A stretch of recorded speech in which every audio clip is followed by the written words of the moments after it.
The push for a ceasefire in the war between Israel and Hamas is building this morning. Today, U.S. Secretary of State Antony Blinken returns to that region, and he has the details on the big hostage rescue from over the weekend. Hey, good morning, Allison Wisdom. Good morning, everybody. Yes, we're talking about the 4 hostages who were held for 8 months are now reunited with their families. The reunions happened after an Israeli commando mission. 1 Israeli soldier was killed, and Hamas says more than 270 Palestinians died in the raid. However, what Hamas does not say is how many were civilians and how much its own fighters. And Israel's military says the figure is much lower and puts the blame on Hamas. Hamas intentionally puts the hostages in houses of civilians with the house owners in the same houses at the same time.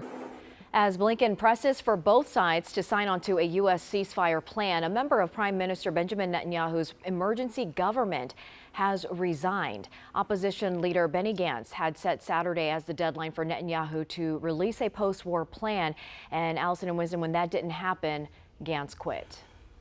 All right. Ever changing every day, and we'll continue to watch what's happening overseas in Gaza. Thank you, Annie. Here at home, more protests outside the White House. The Answer Coalition and other organizations held a pro-Palestinian protest over the weekend.